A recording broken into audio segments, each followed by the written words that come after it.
Саламатсыздарбы, Нурас ТВ каналында жаңылыктар топтому. Акыркы сааттардагы жаңылыктар менен таанышып алыңыздар. Бүгүнкү чыгарылыштан кыскача.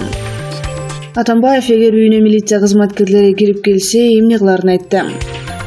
Бийлик Кангантиевден кийин Бакиевтерди дагы актайбы? Жарандык активисттер зордукталган деген келиндин укугун коргоп митингге чыгышты. Алдыда ушул жана башка жаңылыктар туурасында кененирээк маалымат. Биздин каналга подписация болуп, видеого лайк басып, жаңылыктар менен өз убагында кабардар болуп туруңуздар.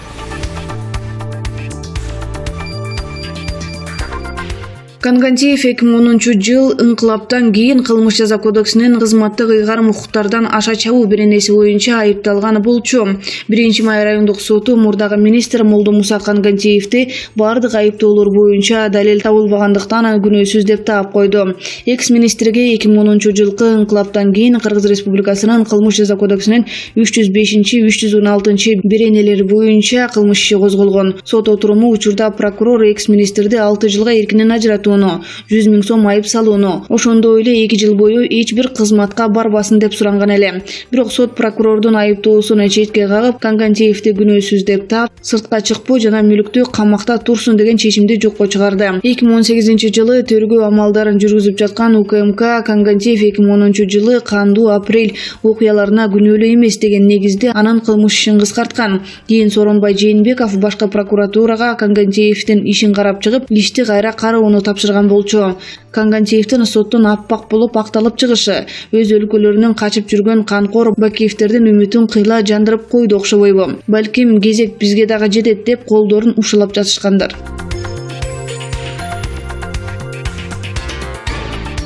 Бүгүн 10-июлда жарандык активисттер таласта зордуктоого кабылганы айтылган Калия Арабекованын укугун коргоо башкы прокуратуранын имаратынын алдында митингге чыгышты. Бир дүйнө Кыргызстан укук коргоо уюмунун жетекчиси Төлөкан Исмаилова азаттыкка бул иш боюнча 6 жылдан бери калыс чечим чыкпай келаткандыгын билдирди.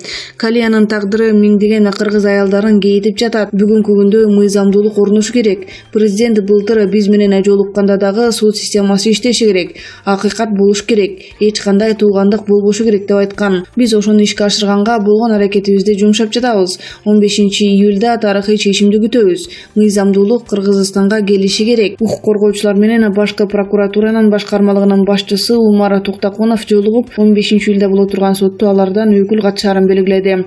Окуя 2013-жылы болгон. Калия Арабекова аттуу келин аны алимент алып келдик деген шылтоо менен Талас облустук сотунун сот аткаруучулары Илгиз Карымбеков, Алтынбек Алыбаев жана Мукаш Кененсариевдер чакырып кетип зордукташкандыгын айткан.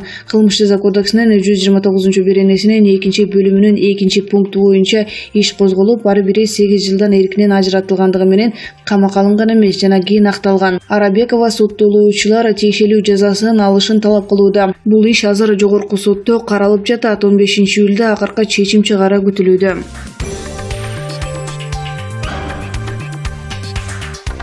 Швейцариянын Nestle компаниясы Кыргызстандан айыл чарба азыктарын сатып алууга даяр. Бул тууралуу жеке ишкер Тилек Токтогазиев билдирди.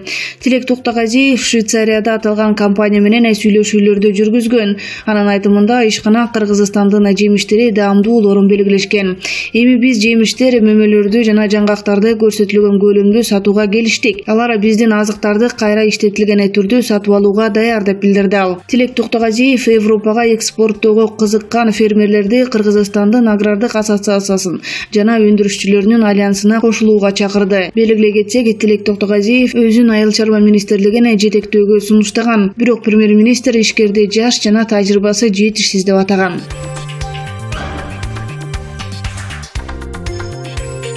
Мурдагы президент Алмазбек Атамбаевдин ашынган жалганчы экендигин, анын жанында чогуу жүргөн, чогуу иштегендерди дагы айтып чыга баштады. Мисалы, жакында эле Медиафорум АККСынын мурдагы юристи Муратбек Жапаров кыргызстандыктарга кайрылып Атамбаевди колдобоону суранды. Мен форумда 2 жыл иштедим. Анан Фарид Ниязов келгенден кийин эле эч кандай негизи жок, түшүндүрүүсү дагы жок, мени жумуштан бошотуп койду. Кайра жаңы жумушка орношкондон кийин мен форумда иштеп турган убагымда мен үчүн соцфондго эч кандай төлөм төлөнүп келбегендигин билдим деп билдирди ал. Жапаров Атамбаевдин Медиа Форум компаниясы менен миллионер болгон дегенине ишенбейм. Атамбаев ушул компаниянын жардамы менен өз капиталын топтогондугун айткан. Бирок бул жалган. Компаниянын андай дивидендтери жана каражаттары жок. Эч качан болгон дагы эмес. Анда болгону эки эле адам катталган. Надира Садыркул кызы жана Адилет Жумалиев. Мен Атамбаевди айыптагым келбейт. Анда ансыз деле айыптоолор арбын. Бирок жарандардын ага ишеним албоосун каалайт элем. Ал эмнеге колун созсо, ошонун баары талкаланат. Кыргыз Автомашты талкалагандай жарандардын дагы тагдырын талкалап коюшу мүмкүн деп билдирди Жапаров. Медиа Форумдун мурдагы юристи компания аркылуу СДПК партиясынын акчалары чыгарылып кеткен болушу мүмкүн дейт. Ага Атамбаев өзүнө үй курду. Партиядан акчаны Надир эже чыгарган. Кой таштагы Хан Сарай саясий бирикменин менчиги болуп саналат. Алмазбек Шаршенович, сиз андан чыгып кетишиңиз керек. Ошондо туура болот. Болбосо балдар үйүнө бериңиз дейт Медиа Форумдун мурдагы юристи. Жапаров учурда Сагынбек Абдрахманов башында турган СДПК партиясында иштеп жаткандыгын билдирип, Кодуранова, Момбеков жана Жээнбековдорду бул партияга кайра кайтып келүүлөрүн суранган. Алмазбек Шаршенович бул партиянын негиздөөчүсү эмес, бирок аны мамлекетти талкалагандай эле талкалады. Ага жардам бербөөңөрдү суранам деп билдирди ал.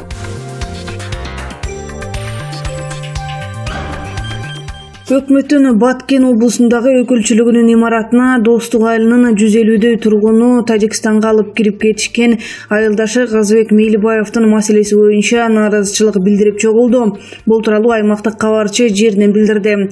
Достук айылынын жашоочусу Сулайман Мейлибаевдин айтымында, уулу Казбек Мейлибаевди мындан 5 күн мурда Тажикстандан күч түзүмдөрү чек арадан кармап кирип кеткен. Облустук администрацияга келген эл жергиликтүү бийликтен бул окуянын себептерин айтып берүүнү жана айылдашын бошотууну талап кылышкан. Кармалып кеткен жарандын атасы Сулайман Мейлибаевдин айтымында, уулун 2019-жылдын 4-июлунда Тажикстандын соодагерлер акчаңды алып кет деп кыргыз-тажик чек арасындагы такталбаган жерге чакырып, ошол жерден аны укук коргоо кызматкерлери кармап кеткен. Ал уулунун буга чейин соода-саттык менен алектенип, тажикстандык соодагерлер менен мамилеси болгондугун кошумчалады. Уулум Казбекти Тажикстан тарапка нейтральный аймакка чакырып, машинасы менен кошо алып кирип кеткен. Тажикстандын улуттук коопсуздук комитети Тамики менен кармаптыр. Бирок ал уулумдук эмес. Биздин коргон чек арага жакын жерде болгондуктан чек арада жүктү биздин коргон аркылуу өткөрүшөт. Жүккө уулумдун тиешеси жок. Баламдын кармалгандыгына 5 күн болду. Алигиче дайынсыз болгондуктан губернатор Акрам Мадумаровдон жардам сурап келдик деп билдирди Сулайман Мейлибаев. Топтолгон элди облустук администрациянын жыйындар залына киргизди. Ал жерде облустук ички иштер башкармалыгынын башчысынын орун басары Арстанбек Усанов элге окуя боюнча жана жүргүзүлүп жаткан иштер тууралуу маалымат берди. Анын айтымында облустук милицияга Казбек Мейлибаевдин атасы Сулайман Мейлибаевден арыз түшүп, арыз кылмыш жана жоруктардын бирдиктүү реестерине катталып, териштирүү башталган. Баткен облустук милициясы Кыргызстандан жараны эмне себептен, кайсыл жагдайда кармалгандыгын билүү максатында атайын кат менен Тажикстан тарапка кайрылган. Бирок Тажикстандын күч түзүмдөрү расмий эч кандай маалымат берген эмес. Бирок Тажикстандын күч түзүмдөрүнө биз атайын кат менен кайрылганыбыз менен жооп ала элекпиз. Мыйзамдын негизинде башка республикалардын жарандарын кармаган учурда ким экендигин такташ үчүн бизге билдирүү катын жөнөтүш керек. Бирок Тажикстандан күч түзүмдөрү бизге кабарлаган жок. Ыкчам издөө иш-чараларынын жүрүшүндөгү Мейлибаев Казбекти Тажикстандын улуттук коопсуздук комитети кармагандыгын аныктадык. Эми Тышкы иштер министрлиги аркылуу иш алып барабыз деп билдирди Усанов.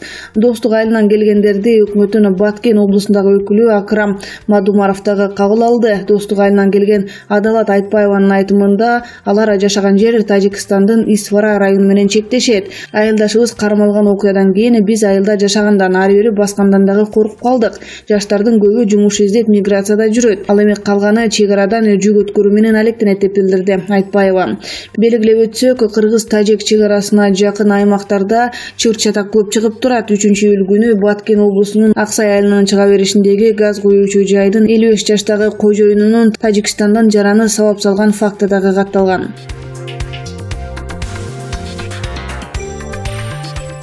Москвада жол кырсыгында миллионердин баласы каза болуп, такси айдаган 22 жаштагы кыргыз жараны камакка алынды. Бул тууралуу Орусиялык маалымат каражаттары жазып чыкты. Маалыматка ылайык, жол кырсыгы 8-июлга караган түнү Москвада орун алган. Анда такси менен мотоцикл сүзүшүп, экөө тең өрттөнүп кеткен. Оор абалда ооруканага жеткирилген мотоциклдин айдоочусу жандандыруу бөлүмүнөн каза болгон. Кийин ал колбаса чыгарган бизнестин ээси миллионер Владимир Маруговдун уулу Александр Маругов экендиги аныкталган. Учурда таксинин 22 жаштагы АИ аттуу кыргыз жаранына кылмыш иши козголуп, ал камакка алынды. 9-июлда соттун чечими менен ал 2 айга камакка алынды. Эгер анын күнөөсү далилденсе, ал 5 жылга чейин эркинен ажыратылышы мүмкүн. Кыргыз жаранынын жактоочусу Орусиялык маалымат каражаттарынын бирине бул жол кырсыгы түшүп калган видеодо түшүнүксүз жагдайлар көп экендигин айтып, арыз менен сотко кайрыла тургандыгын билдирген деп айтылат маалыматта. Каза болгон Александр Маругов 2018-жылы Орусиялык каналдардын бириндеги ток-шоуга катышып, ата-энесинин мамилелери начар экендигин айтып, өз жашоосу үчүн күйүп кетүүдөн коркуп тургандыгын айткандыгы маалым.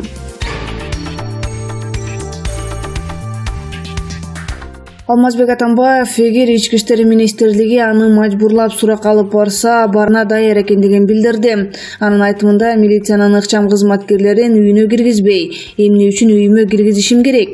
Мен жакындарымды гана үйүмө киргизем. Аларды чындык кызыктырбайт. Алардын милдети Атамбаевди сүйлөтпөө. Ошондо баары унчукпай калат деп ойлоп жатышат, деп билдирди ал кечээ 9-июлда Кой Таштагы үйүндө.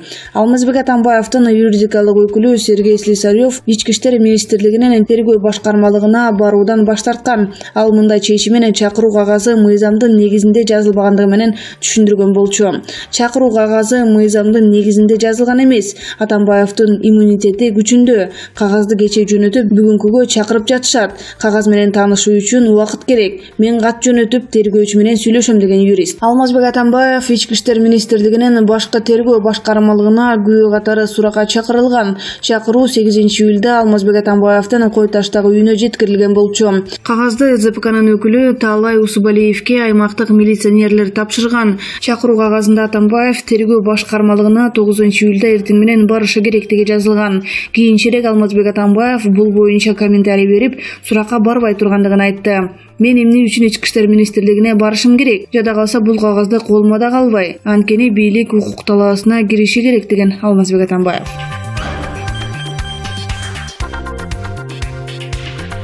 Прокурор мурдагы аткаминерлер жеке кызыкчылыгы үчүн мамлекетке ири өлчөмдө материалдык зыян келтиргендиги далилденди, деп билдирди. Ал эми Исаков менен Карабаева коюлган айыпты мойнуна алышкан жок. 9-июлда Бишкектен 1-май райондук сотунда мамлекеттик айыптоочу мурдагы премьер-министр Сапар Исаковго жана президенттик аппараттын ажарандык өнүктүрүү, диний жана улуттук саясат бөлүмүнүн мурдагы жетекчиси Мира Карабаевага улуттук тарых музейин реконструкциялоо боюнча козголгон кылмыш иши боюнча айып койду.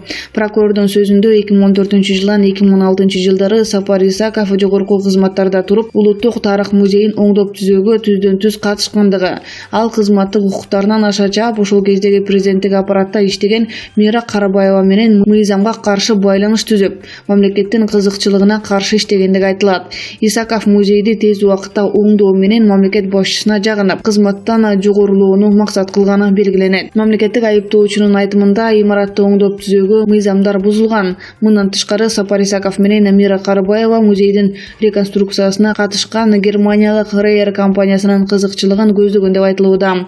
Музейге коюлган инсталляциялык союлдар, жылкынын сөлөкөтү жана кофе ичүүчү жай сыяктуу курулуштар баштапкы концепцияга дал келбейт деп табылган. Исаков Бишкек жылуулук электр борбору, Бакты Дөлөн өтүү айландагы ат майдан сыяктуу улуттук долбоорлорду өзүнүн байланыштары аркылуу мыйзамга каршы ишке ашыруу тажрыйбасы менен материалдык жана башка кызыкчылыктарды көздөп, түзүлгөн коррупциялык система менен бул ишти колго алган. Исаков өзүнүн кылмыштык ниетин ишке ашырыш үчүн президенттин кеңешчиси Мира Карабаева менен мыйзамга каршы туруктуу байланыш түзгөн, деп жарым саат айыптоо чечимин окуган Үмүт Коңкубаева сөзүн иштин материалында шектүүлөрдү күдіктілердің кылмышына далилдер бар деп бүтүрдү. Прокурор Сапар Исаковдун Мира Карабаеванын жана музейди оңдоп түзүүгө катышкан бир нече тиешелүү кызматтагы кишилердин мыйзамсыз аракетинен улам мамлекет 101 миллион сом зыян тарткандыгы кошумчаланды. Бул айыптоону мурдагы өкмөт башчы Сапар Исаков дароо четке кагып, жогорку кызматта турган учурда өз милдетин так аткаргандыгын айтты. Исаков бул иштин аркасында президент турат деп Сооронбай Жээнбековду айыптады. Мамлекеттик айыптоочунун сөзүндө өкмөт башчы болуп туруп, музей боюнча токтомдорго кол койгон деп жатат. А мен кол койгонго укугум жок беле. А эмнеге Сооронбай Жээнбеков өкмөт башчы болуп турганда ат майдан музей боюнча бир катар токтомдорду чыгаргандыгы жөнүндө сөз жок. Урматтуу сот, анткени бул иш артында Сооронбай Жээнбеков турат. Коррупция деген мыйзамсыз акча табуу. Бирок кылмыш ишинде ал жөнүндө сөз жок. Андыктан президентке кызмат кылгысы келген деп атасыңар. Эң негизгиси бул каражаттардын баары гранттык акча. Аны Атамбаев Алмаз Шаршенович алып келген. Ал эми президенттик аппараттын мурдагы бөлүм башчысы Мира Карабаева айыптоонун өзөгүнө түшүнбөй жаткандыгын белгиледи. Ал эмне себептен коррупция беренеси менен айып коюлуп жаткандыгына таң калып, келишим түзүү жана каржы маселелерине эч чейишеси жоктугун билдирди. Коррупция бул жогорку кызматкерлердин кандайдыр бир жеке кызыкчылыгы, менин кандай кызыкчылыгым болгондугу жөнүндө сөз жок. Кылмыш ишинин баарын окуп чыктым. Негизгиси жазылган айыптоонун тили жана тону түшүнүксүз. Мамлекет башчыга жагынуу аракети билинген деп жазылыптыр. Мен элиме жана өлкөмө кызмат кылуу менен түшүнүктүү жакшы билем. Мен кайда эмгектенбейин, аны аткарууга аракет кылам. Жагынуу жана кызмат кылуу дегенди эч жасаган эмесмин. Соттук териштирүүдө мага жана жактоочума муну далилдөөгө мүмкүнчүлүк берилет деп үмүт кылам. Ошентип сот жообуна тартылып жаткан эки мурдагы мамлекеттик атка минерлер күнөөсүн мойнуна алышкан жок. Жабырлануучу тарап катары катышып жаткан Финансы министрлигинин өкүлүнө котормочу керек болгондуктан сот отуруму 16-июнга жылдырылды. Бул ишти судья Айбек Эрнес уулу карап жатат. Соттон жүрүшүн видеого тартууга тыюу салынган. Улуттук тарых музейи жана Ысык көлдөгү ат майданды оңдоодогу коррупция боюнча козголгон кылмыш ишиндеги соттук териштирүү жакында эле башталды. Мурдагы өкмөт башчы Сапар Исаковдун тарапташтары муну саясий куугунтук катары баалап жатышат. Ал эми президенттик аппараттын мурдагы бөлүм башчысы Мира Карабаеваны колдоп бир топ окумуштуулар президентке кат жазышкан.